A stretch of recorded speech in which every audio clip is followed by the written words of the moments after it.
ಸ್ನೇಹಿತರೆ ನಮಸ್ಕಾರ. Charts planning Kannada YouTube ಚಾನಲ್ಗೆ ಸ್ವಾಗತ. ನಾನು ನಿಮ್ಮ ಚಂದನ್ ಗೌಡ. ನಾನೊಬ್ಬ full time stock market trader and trainer ಇದ್ದೀನಿ. ಲೈವ್ ಮಾರ್ಕೆಟಲ್ಲಿ ಯಾವುದೇ ಥರದ ಕಾಲ್ ಟಿಪ್ಸ್ ಪ್ರೊವೈಡ್ ಮಾಡಲ್ಲ. ಕಲಿಬೇಕು ಅನ್ನೋರು ಲೈಕ್ ಒಂದೊಂದು 10ನೇ ತಾರೀಕು ಬ್ಯಾಚು ಶುಕ್ರವಾರದ ಬ್ಯಾಚ್ನ ಜಾಯ್ನ್ ಆಗಿ ಕಲಿಬೋದು. ಕಲಿಯೋ ಕಡೆ ಫೋಕಸ್ ಮಾಡಿ. ಆಲ್ವೇಸ್ ನಿಮಗೆ ಮಾರ್ಕೆಟ್ ಕೂಡ ರೆಸ್ಪೆಕ್ಟ್ ಮಾಡುತ್ತೆ. ನೀವು ಮಾರ್ಕೆಟ್ ಕಡೆ ಪ್ರಾಫಿಟ್ ಕೂಡ ಮಾಡ್ತೀರಾ. ಅದರ್ವೈಸ್ ಮಾರ್ಕೆಟಲ್ಲಿ ನೀವು ಯಾವತ್ತೂ ಕೂಡ ದುಡ್ಡು ಮಾಡೋದಿಲ್ಲ. ಆಲ್ವೇಸ್ ಮಾರ್ಕೆಟ್ ಗ್ಯಾಮ್ಲಿಂಗ್ ಅಂದ್ಕೊಳ್ತೀರಾ, ಮಾರ್ಕೆಟ್ ಸರಿ ಇಲ್ಲ ಅಂದ್ಕೊಳ್ತೀರಾ, ಯಾರೋ 10 ಜನ ದುಡಿಯೋದನ್ನು ಎಲ್ಲರೂ ದುಡಿಯೋಕ್ಕಾಗಲ್ಲ ಅಂದ್ಕೊಳ್ತೀರಾ. ಅದಕ್ಕಿಂತ ಎಕ್ಸ್ಟ್ರಾ ಥಿಂಗ್ಸ್ಗಳು ಇನ್ನೂ ಏನೇನೋ ಅಂದ್ಕೊಳ್ತಾರೆ ಜನ.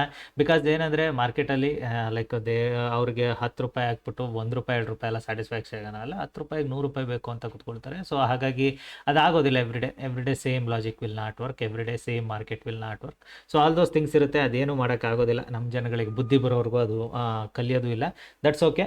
ಲೈಕ್ ಇವತ್ತಿನ ಮಾರ್ಕೆಟು ಟ್ರಿಕ್ಕಿ ಮಾರ್ಕೆಟು. ನೆನ್ನೆ ಹೇಳಿದ್ದೆ ಸ್ಟೂಡೆಂಟ್ಸ್ ಕೂಡ ಟ್ರಿಕ್ಕಿ ಇರುತ್ತೆ ಅಂತ.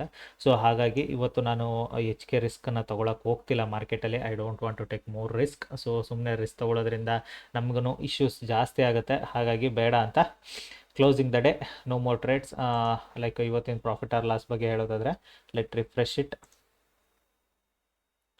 ಸೊ ಆಲ್ಮೋಸ್ಟ್ ಮಾರ್ಕೆಟಲ್ಲಿ ಲೈಕ್ ನಾನು ಇವತ್ತು ಆಲ್ಮೋಸ್ಟು ಒಂದು ಟ್ರೇಡಲ್ಲಿ I took it on 10,000 rupees loss ಆಗಿದೆ. ಇನ್ನೊಂದು ಟ್ರೇಡಲ್ಲಿ 26,000. ಓವರಾಲ್ ಲೈಕ್ 15 ಸ್ವಲ್ಪ ಬ್ರೋಕರೇಜ್ ಎಲ್ಲ ಹೋಗುತ್ತೆ. ಮತ್ತು ತುಂಬ ಜನದ ಕ್ವಶನ್ಸ್ ಇತ್ತು ಬ್ರೋಕರೇಜ್ ಬಗ್ಗೆ. ಲೈಕ್ ಬ್ರೋಕರೇಜ್ ಇವಾಗ ಸ್ವಲ್ಪ ಜಾಸ್ತಿ ಹೋಗ್ತಿದೆ, ಏನಕ್ಕೆ ಅಂತ. ಬ್ರೋಕರೇಜ್ ಜಾಸ್ತಿ ಹೋಗಲೇಬೇಕಲ್ವಾ, ಬಿಕಾಸ್ ಪ್ರೀಮಿಯಮ್ಸ್ಗಳು ತುಂಬ ಹೈ ಇದ್ದಾವೆ. ಇವತ್ತು ಕೂಡ ಪ್ರೀಮಿಯಮ್ಗಳು ಆಲ್ಮೋಸ್ಟ್ 140 130 ಒಂದು. Second thing, like Indian government already STTನ ರೈಸ್ ಮಾಡಿದರು. STT ಪಾರ್ಟ್ ರೈಸ್ ಆಗಿರೋದ್ರಿಂದ ಬ್ರೋಕರೇಜ್ ಸ್ವಲ್ಪ ಜಾಸ್ತಿ ಹೋಗುತ್ತೆ. You need to accept that. ಟ್ರೂತ್ನ ಅಕ್ಸೆಪ್ಟ್ ಮಾಡ್ಕೊಳ್ಳೋದನ್ನು ಕಲೀರಿ. ಲೈಕ್ ಬ್ರೋಕರೇಜ್ ಕಡಿಮೆ ಉಳಿಯುತ್ತೆ ಅಂದರೆ ನಿಮಗೆ ಫಾರೆಕ್ಸಲ್ಲಿ ಟ್ರೇಡ್ ಮಾಡಿ. ಬ್ರೋಕರೇಜ್ ಹೋಗುತ್ತೆ. ಲೈಕ್ ಅದು ಕಾನ್ಸೆಪ್ಟೇ ಬೇರೆ, ಇದ್ರದ್ದು ಕಾನ್ಸೆಪ್ಟೇ ಬೇರೆ. ಸೊ ಓವರಾಲ್ ಥಿಂಗ್ಸ್ ನೀವು ಹೆಂಗೆ ಟ್ರೇಡ್ ಮಾಡ್ತೀರಾ, ನಿಮ್ಮ ಟೈಮ್ ಮ್ಯಾನೇಜ್ಮೆಂಟ್ ಹೆಂಗೆ ಮಾಡ್ಕೊಳ್ತೀರಾ, ಅದ್ರ ಮೇಲೆ ಎಲ್ಲದು ನಿಂತಿರುತ್ತೆ. ಹೋಪ್ ನಿಮಗೆ ಥಿಂಗ್ಸ್ ಅರ್ಥ ಆಗಿದೆ ಅಂದ್ಕೊಳ್ತೀನಿ ಬ್ರೋಕರೇಜ್ ಬಗ್ಗೆ. ಸೊ ಇವತ್ತಿಂದು ಟ್ರೇಡ್ ಲಾಜಿಕ್ಕು ಮತ್ತು ಏನಕ್ಕೆ ಡಿಫಿಕಲ್ಟು ಎರಡೂ ನಾನು ನಿಮಗೆ ಗೈಡ್ ಮಾಡ್ತಾ ಹೋಗ್ತೀನಿ ನೋಡಿ. Let's close it up. No more trades. ಮತ್ತೆ ಟ್ರೇಡ್ ಮಾಡಲಿಕ್ಕೆ ಹೋಗೋದಿಲ್ಲ. ಬಿಕಾಸ್ ಮಾರ್ಕೆಟ್ ಒಂದು ಎಕ್ಸ್ಪೈರಿ ಮತ್ತು ಇಲ್ಲೇ ನಿಲ್ಲುತ್ತೆ ಮಾರ್ಕೆಟ್ ಇವತ್ತು. ಯಾಕೆ ಇಲ್ಲೇ ನಿಲ್ಲುತ್ತೆ ಏನು ಅನ್ನೋದನ್ನು ನಿಮಗೆ ಗೈಡ್ ಮಾಡ್ತಾ ಹೋಗ್ತೀನಿ ನೋಡಿ. ಮಾರ್ಕೆಟಲ್ಲಿ ಬಂದು ಬುಲಿಶ್ ಸ್ಟ್ರಕ್ಚರ್ ಸ್ಟಾರ್ಟ್ ಆಗಿದೆ, ಇಲ್ಲ ಅಂತ ನಾನು ಹೇಳೋದಿಲ್ಲ. ಮಾರ್ಕೆಟ್ ಏನು ಮಾಡುತ್ತೆ, ಬೆಳಗ್ಗೆನೇ ಲೈಕ್ ಆಲ್ಮೋಸ್ಟ್ ಒಂದು ಹ್ಯೂಜ್ ಗ್ಯಾಪ್ ಡೌನು ಓಪನ್ ಆಗಿ, ಹ್ಯೂಜ್ ಅನ್ನೋದಕ್ಕಿಂತಲೂ ಓಪನ್ ಆಗ್ತಿದ್ದಂಗೆ ಆಲ್ಮೋಸ್ಟ್ ಕೆಳಗಡೆ ಬಂತು. 250 ಪಾಯಿಂಟ್ಸ್ ಗ್ಯಾಪ್ ಡೌನ್ ಓಪನ್ ಆಯಿತು. So 250 points gap down open ಆಯಿತು. ಸ್ಟೂಡೆಂಟ್ಸ್ ಕ್ಲಿಯರಾಗಿ ಹೇಳಿದೆ, if it is an gap down open, wait ಮಾಡಿ. Market need to break this level. ಈ ಲೆವೆಲಿಂದ ಕೆಳಗಡೆ ಬಂದರೆ ಮಾರ್ಕೆಟಲ್ಲಿ any retracement sellers will start ಆಗ್ತೇವೆ ಅಂತ. ಮಾರ್ಕೆಟ್ ನಾನು ಅದಕ್ಕೆ ವೆಯ್ಟ್ ಮಾಡ್ತಿದ್ದೆ, ನೋಡೋಣ ಇಲ್ಲಿಂದ ಕೆಳಗಡೆ ಬರುತ್ತಾ ಅಂತ. ಇಲ್ಲಿ ತನಕ ಬಂದಿರೋ ಸಾಕಿತ್ತು. Next retracement will be very easy trade ಮಾಡಿ. ಸೊ ಮಾರ್ಕೆಟು 61%ನೇ ಸಪೋರ್ಟ್ ತಗೊಳ್ತು ಎಕ್ಸಾಕ್ಟಾಗಿ. ಸೊ 61%ನೇ ಸಪೋರ್ಟ್ ತೊಗೊಬೇಕಾದ್ರೆ ಕನ್ಫ್ಯೂಷನ್ ನನಗೆ, ಲೈಕ್ ಎಲ್ಲಾಯಿತು ಏನಾಯಿತು ಅನ್ನೋದನ್ನು ಗೈಡ್ ಮಾಡ್ತೀನಿ. ಇಲ್ಲೆಲ್ಲೂ ನಾನು ಟ್ರೇಡ್ ಮಾಡಿಲ್ಲ, ಬಿಕಾಸ್ ಇದು ಯಾವ ಪ್ಲೇಸು ನನ್ನ ಟ್ರೇಡಬಲ್ ಪ್ಲೇಸೇ ಅಲ್ಲ. ಸೊ ಹಾಗಾಗಿ ವೆಯ್ಟ್ ಮಾಡ್ತಿದ್ದೆ. ಮಾರ್ಕೆಟ್ ಮೇ ಬಿ ಇವತ್ತು ಸೈಡ್ ವೇಸ್ ಹೋಗ್ಬೋದು ಅಂತ. ನಾನು ನಿಮಗೇನು 10,000 ರೂಪಾಯಿ ಲಾಸ್ ನೋಡ್ತಾ ಇರಲ್ಲ, that mistake I made it here. ಈ ಲೆವೆಲಲ್ಲಿ ಮಾರ್ಕೆಟು ಯಾವಾಗ ಅಗೇನ್ ರಿಟ್ರೇಸ್ ಆಯಿತು, I thought it like market ಇಲ್ಲಿಂದ ಅಟ್ಲೀಸ್ಟ್ ಇಲ್ಲಿ ತನಕನಾದರೂ ಬಂದೇ ಬರುತ್ತೆ ರಿಜೆಕ್ಷನು. ಸೊ ರಿಜೆಕ್ಷನಲ್ಲಿ ನಂದು ಪ್ರಾಫಿಟ್ ಆಗೋಗುತ್ತೆ. ಲೆಟ್ಸ್ ಟ್ರೇಡ್ ಇಟ್ ಅಂತ ಇಲ್ಲಿ ಟ್ರೇಡ್ ತೊಗೊಂಡೆ. 1 ಪಾಯಿಂಟ್ ಕೂಡ ಪ್ರಾಫಿಟ್ ತೋರಿಸ್ಲಿಲ್ಲ. ಇಮಿಡಿಯೇಟಾಗಿ ರಿಜೆಕ್ಟ್ ಆಗಲಿಕ್ಕೆ ಸ್ಟಾರ್ಟ್ ಆಯಿತು. ಐ ಜಸ್ಟ್ ಕಿಟನ್ 10,000 ರೂಪಾಯಿ ಲಾಸಲ್ಲಿ ಎಕ್ಸಿಟ್ ಆದೆ. ಅದಕ್ಕೆ ಹೇಳೋದು, loss should be your minimum. Always ನಿಮ್ಮ ಲಾಸ್ನ ಕಂಟ್ರೋಲ್ ಮಾಡ್ಕೊಳ್ಳಿ ಅಂತ. Immediate mind set change, shifted to call side. ಈ ಲೆವೆಲಿಗೆ ಬಂದು ನಿಂತ್ಕೊಂಡ್ಮೇಲೆ ಮಾರ್ಕೆಟಲ್ಲಿ I took a trade here. ಇಲ್ಲಿಗೆ ಬರೋ ಅಷ್ಟರಲ್ಲಿ almost premium went up to huge premium move ಆಯ್ತು ನನಗೆ. ಓಕೆನಾ, ನೀವು ಇಮ್ಯಾಜಿನ್ ಕೂಡ ಮಾಡಲ್ಲ. 113-14ರಿಂದ ಇಟ್ ವೆಂಟ್ ಅಪ್ ಟು 141. ಓಕೆನಾ, ಸೊ ಒಳ್ಳೆ ಪ್ರೀಮಿಯಮ್ ಆಯಿತು. ಅಮೌಂಟ್ ಕೂಡ ಆಯಿತು. ಅಷ್ಟೆಲ್ಲ ನಾನು ಕ್ಯಾಪ್ಚರ್ ಮಾಡಿಲ್ಲ. ನನಗೆ ಲಾಸ್ ಕವರ್ ಆಗಿ ದಿನ ಟಾರ್ಗೆಟ್ ಏನು ಬೇಕಿತ್ತು ಅಷ್ಟರೊಳಗೂ ಬರ್ತಿತ್ತು. ಇವತ್ತು ಅಫ್ಕೋರ್ಸ್ ಸ್ವಲ್ಪ ಟಾರ್ಗೆಟ್ ಕಡಿಮೆ ಇದೆ, but doesn't mean that target ಕಡಿಮೆ ಇದೆ, ಲಾಸ್ ಇದೆ ಅನ್ನೋದು ಮೈಂಡ್ಸೆಟ್ ಅಲ್ಲ ಇಲ್ಲಿ ನೀವು ಅರ್ಥ ಮಾಡ್ಕೋಬೇಕಾಗಿರೋದು, ಡೈಲಿ ನೀವು ಪ್ರಾಫಿಟಲ್ಲಿ ಕ್ಲೋಸ್ ಮಾಡೋದು ಇಂಪಾರ್ಟೆಂಟು. ನಿಮ್ಮ ಮೈಂಡ್ಸೆಟ್ ತುಂಬ ಚೆನ್ನಾಗಿರಬೇಕು ಅಂದರೆ ಆಲ್ವೇಸ್ ಸ್ಮಾಲ್ ಪ್ರಾಫಿಟ್ ಆರ ಇದರ big profit, close it in profit. ಅಷ್ಟೇ ನಾನು ನೋಡೋದು. ಸೊ ಹಾಗಾಗಿನೇ ನಾನು ಕೂಡ ಲೈಕ್ ಲಾಸ್ ಕವರ್ ಆಗಿ ಪ್ರಾಫಿಟ್ ಆಯಿತು, ಚಲೋ ಡನ್ ಅಂತ. ಸೊ ಆಮೇಲೆ ಬೇಕಿರೋ ತೊಗೊಂಡಿದ್ರು ರಿಟ್ರೇಸ್ಮೆಂಟಲ್ಲಿ ಕೂಡ ಟ್ರೇಡ್ ಎತ್ಕೊಬೋದಿತ್ತು, ಇಲ್ಲ ಅಂತಲ್ಲ. ಬಟ್ ಮಾರ್ಕೆಟು ಲೈಕ್ ಕಾನ್ಫಿಡೆನ್ಸ್ ಇಲ್ಲ ನನಗೆ. ಯಾಕೆಂದರೆ ಮಾರ್ಕೆಟ್ ಇದು ಮೂವ್ ಆಗಿದ್ದು ಗ್ಯಾಪ್ ಅಪ್ ಓಪನ್ ಆಗಿದ್ರೆ for me it is a very easy trades for the day.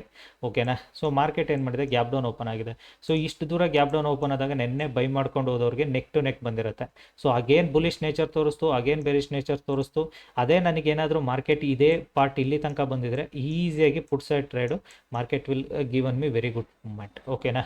ಅದೇ ನನಗೆ ಮಾರ್ಕೆಟ್ ಏನಾದರೂ ಲೈಕ್ ಫ್ಲಾಟಿಶ್ ಓಪನ್ ಆಗಿ ಇಷ್ಟು ದೂರ ಡೇ ಹೈ ತನಕ ಬಂದಿದ್ರು I could have taken see made it good profit. So loss ಕೂಡ ಆಯಿತು, ಫಸ್ಟ್ ಟ್ರೇಡೇ ಲಾಸ್ ಕೂಡ ಆಯಿತು. I am happy because loss is a part of thing. ಓಕೆನಾ. Loss is almost top loss ಕೊಡದಲ್ಲೇ ಇರೋ ಟ್ರೇಡರ್ ಇದ್ದಾರೆ ಅಂದರೆ ಅವ್ನು ಟ್ರೇಡರೇ ಅಲ್ಲ. ಓಕೆನಾ, ನೆನ್ಪಿಟ್ಕೊಳ್ಳಿ. ಸೊ ಹಾಗಾಗಿ loss of part of things. So ಲಾಸ್ನ ನೀವು ಅಕ್ಸೆಪ್ಟ್ ಮಾಡಲೇಬೇಕು. ಲಾಸು ಪ್ರಾಫಿಟ್ ಎರಡೂ ಕೂಡ ಇರೋದ್ರಿಂದ ಅಕ್ಸೆಪ್ಟ್ ಅ ಟ್ರೂತ್ನ ಅಕ್ಸೆಪ್ಟ್ ಮಾಡ್ಕೊಳ್ಳಿ, ಟ್ರೇಡ್ ಮಾಡಿ. ಸೇಮ್ ಲಾಜಿಕ್ ಯೂಸ್ ಮಾಡಿದ್ದೀನಿ. Simple trade, simple concept. So ಇದರಿಂದ ಮೇಲಕ್ಕೆ ಬಂದಮೇಲೆ ಇಲ್ಲಿ ಒಳ್ಳೆ ಪ್ರೀಮಿಯಂ ಕೂಡ ಬ್ರೇಕ್ಔಟ್ ಆಯಿತು. ಯಾಕೆ ಈ ಪ್ರೀಮಿಯಂ ವೆರಿ ಫಾಸ್ಟ್ ಮೂವ್ ಆಯಿತು ಅಂದರೆ ಇಲ್ಲಿಂದ ಸೆಲ್ಲರ್ಸ್ ಆಕ್ಟಿವೇಟ್ ಇದ್ರು, ಅವ್ರದ್ದು ಸ್ಟಾಪ್ ಲಾಸ್ ಕೂಡ ಹಿಟ್ ಆಗಿದೆ. ಹಾಗಾಗಿ ಒಳ್ಳೆ ಪ್ರಾಫಿಟ್ ಕೂಡ ಕೊಡ್ತು. ಐ ಬಿಲೀವ್ ಇಟ್ ಮಾರ್ಕೆಟ್ ಇಲ್ಲೇ ಸ್ಲೋಲಿ ಕ್ಲೋಸ್ ಆಗೋ ಚಾನ್ಸಸ್ ಕೂಡ ಇದೆ. ನೋಡೋಣ ಏನು ಮಾಡುತ್ತೆ ಅಂತ. ಬಿಕಾಸ್ ಮಾರ್ಕೆಟ್ ತುಂಬ ದಿನದಿಂದ ಶಾರ್ಪ್ ಫಾಲ್ ಆಗಿರೋದ್ರಿಂದ ಮಾರ್ಕೆಟ್ ರಿಕವರಿ ಕೂಡ ಅಷ್ಟೇ ಫಾಸ್ಟಾಗಿ ಆಗ್ತಿದೆ. ನೀವು ನೋಡೋದಾದರೆ ಲಾಸ್ಟ್ 2 ಸೆಷನ್ಸಲ್ಲಿ, ಟ್ರೂ ಟ್ರೇಡಿಂಗ್ ಸೆಷನ್ಸಲ್ಲಿ market already recovered very much. ಓಕೆನಾ. ತುಂಬ ದೊಡ್ಡ ಮಟ್ಟದ ರಿಕವರಿನೇ ಆಗಿದೆ. ಸೊ ನೀವು ಹೇಳ್ಬೇಕಂದ್ರೆ market already recovered almost 800 points recovery ಆಗಿದೆ. ಸೊ ಬೆಳಿಗ್ಗೆ ಟೈಮು ಶಾರ್ಪ್ ಫಾಲ್ ಆಗುತ್ತೆ. ನೆನ್ನೆನೂ ಅಷ್ಟೇ ಓಪನ್ ಆಗ್ತಿದ್ದಂಗೆ ಫಾಲು, ಆಮೇಲೆ ರಿಕವರು. ಇವತ್ತು ಅಷ್ಟೇ ಓಪನ್ ಆಗ್ತಿದ್ದಂಗೆ ಫಾಲು, ಆಮೇಲೆ recover. Market same sentiment every day move ಆಗೋದಿಲ್ಲ. ನೋಡೋಣ, ಮಾರ್ಕೆಟಲ್ಲಿ same sentiment every day move ಆಗೋದಿಲ್ಲ ಅಂದಮೇಲೆ ನಾಳೆಗೆ ಏನು ಡಿಫ್ರೆಂಟ್ ಸೆಂಟಿಮೆಂಟ್ ಕೊಡುತ್ತೆ ಅಂದ್ಕೊಂಡಿದ್ದೀನಿ. That's okay. ನಾಳೆ ಥಿಂಗ್ಸ್ ನಾಳೆಗೆ. ಇವತ್ತಿನ ಮುಗಿದೋಯ್ತು. ಇವತ್ತಿಗೆ ಹೆಚ್ಚಿಗೆ ಟೆನ್ಷನ್ನು ಮೈಂಡ್ಸೆಟ್ನ ನಾನು ಇಟ್ಕೊಳ್ಳಲ್ಲ. Done for the day. Simple logic, simple things. ತುಂಬ ಜನಕ್ಕೆ ಫಸ್ಟೇ ಹೇಳಿದ್ದೀನಿ, ನೀವು ಪ್ರಾಫಿಟ್ ಮಾಡ್ತಿದ್ರೆ ದಯವಿಟ್ಟು ಸ್ಕ್ರೀನ್ಶಾಟ್ಗಳನ್ನ ನನಗೆ ಕಳಿಸ್ಬೇಡಿ. ಯಾಕೆ ಅಂದರೆ ನಾನು ಸ್ಕ್ರೀನ್ಶಾಟ್ನ ಒಂದು ನಿಮಗೆ ಕಾಲ್ ಟಿಪ್ಸ್ ಕೊಡಲ್ಲ. ಸೊ ಕಾಲ್ ಟಿಪ್ಸ್ ಕೊಡಲ್ಲ ಅಂದಮೇಲೆ ನಿಮ್ಮ ಸ್ಕ್ರೀನ್ಶಾಟ್ಗಳನ್ನ ನಾನು ಅಲ್ಲೇ ಸ್ಟೇಟಸಲ್ಲಿ ಹಾಕ್ಕೊಂಡು ನೋಡಿ ನಾನು ಕಾಲ್ ಟಿಪ್ಸಲ್ಲಿ ಇಷ್ಟು ಮಾಡಿದ್ದಾರೆ ಅಷ್ಟು ಮಾಡಿದ್ದಾರೆ, ಇಲ್ಲ ಯಾವುದೇ ಟೆಲಿಗ್ರಾಮ್ ಗ್ರೂಪಲ್ಲಾಗಲಿ ಪೋಸ್ಟ್ ಮಾಡೋದಿಲ್ಲ. ಹಾಗಾಗಿ ನಿಮ್ಮ ಕ್ವೈರೀಸ್ ಕಳಿಸಿ ನನಗೆ. Queries important. ಸೊ ಹಾಗಾಗಿ ಪ್ರತಿಯೊಬ್ಬರಿಗೂ ಹೇಳೋದು, ಪ್ರಾಫಿಟ್ ಮಾಡ್ತೀರಾ, I am also happy, enjoy the profit. ನೀವೇನು ದುಡಿತೀರಾ ಎಂಜಾಯ್ ಮಾಡಿ, ಬೇಡ ಅಂತ ಹೇಳೋದಿಲ್ಲ. ಅದೇ ನೀವೇನಾದರೂ ನಿಮ್ಗೇನಾದ್ರು ಡೌಟ್ಸ್ ಇದೆ, ಕಾಯ್ದಿದೆ ಅಂದರೆ ಮೆಸೇಜ್ ಕಳಿಸಿ. ಇಲ್ಲೇನಾಗುತ್ತೆ ಗೊತ್ತಾ, ನನಗೆ ಲೈಕ್ ಚಾರ್ಟಲ್ಲಿ ಎರಡು ಡಿಫಿಕಲ್ಟಿ ಫೀಲ್ ಮಾಡಿದ್ದಕ್ಕೆ ಎಲ್ರಿಗೂ ಇದನ್ನು ಹೇಳ್ತಾ ಇದ್ದೀನಿ. ಒಂದು, ಈಗ ಕ್ವೈರೀಸ್ ಕಳಿಸಿರೋ ಮೆಸೇಜ್ಗಳಿಗೆ ರಿಪ್ಲೈ ಡಿಲೇ ಆಗುತ್ತೆ. ಈಗ ನೀವು ಕಳಿಸೋ ಪ್ರಾಫಿಟ್ ಸ್ಕ್ರೀನ್ಶಾಟ್ಗಳಿಗೆ ನಾನು ನಿಮಗೂ ರಿಪ್ಲೈ ಮಾಡಬೇಕು. ಸೊ ಅದಕ್ಕೆ ಹೇಳೋದು, ನೀವು ಪ್ರಾಫಿಟ್ ಸ್ಕ್ರೀನ್ಶಾಟ್ಗಳನ್ನ ನನಗೆ ಕಳಿಸ್ತಾ ಬೇಕೇ ಅಂತಲೇ ಏನೂ ಇಲ್ಲ. ಬಿಕಾಸ್ ನಾನು ಅದೆಲ್ಲೂ ಶೇರ್ ಮಾಡಲ್ಲ ಅಂದಮೇಲೆ ನೀವು ನನಗೆ ಕಳಿಸೋದ್ರಿಂದ ಯೂಸ್ಫುಲ್ ಇಲ್ಲ. ಎಂಜಾಯ್ ಮಾಡಿ ಅಷ್ಟೇ. ದುಡಿಯೋ ದುಡ್ಡನ್ನ ಎಂಜಾಯ್ ಮಾಡೋದು ಕಲೀರಿ. Enjoy in the sense like ನಾಳೆಗೆ ಇನ್ವೆಸ್ಟ್ಮೆಂಟಿಗೆ ತೊಗೊಂಡು ನಿಮ್ಗೆ ಎಷ್ಟು ಬೇಕೋ ಅಷ್ಟನ್ನು ಇಟ್ಕೊಂಡು ಜಸ್ಟ್ ಮೇಕ್ ಇಟ್ ಹ್ಯಾಪಿನೆಸ್ನ ಕ್ರಿಯೇಟ್ ಮಾಡ್ಕೊಳ್ಳಿ. ನಿಮ್ಮಲ್ಲಿ ನೀವು ಹ್ಯಾಪಿನೆಸ್ ಕ್ರಿಯೇಟ್ ಮಾಡ್ಕೊಳ್ಳಿ. Always you feel it some better much thing ಅಂತ. ಓಕೆನಾ. ಸೊ ಬೆಟರ್ ಥಿಂಗ್ಸ್ಗಳು ನಿಮಗೂ ಬರ್ತಾ ಹೋಗ್ತವೆ. ಸೊ ನಿಮ್ಗೆ ಏನಾದ್ರು ಕ್ವೈರೀಸ್ ಇದ್ದರೆ ಮಾತ್ರ ಮೆಸೇಜ್ ಕಳಿಸಿ. ಓಕೆನಾ. ಸೊ ಕಲಿಬೇಕು ಅನ್ನೋರು 10ನೇ ತಾರೀಕು ಬ್ಯಾಚ್ನ ಜಾಯ್ನ್ ಆಗಿ ಕಲೀರಿ. ಇವತ್ತಿನ ವಿಡಿಯೋ ಇಷ್ಟೇ. No more much things. Hope you guys also made it profit today. Thank you all.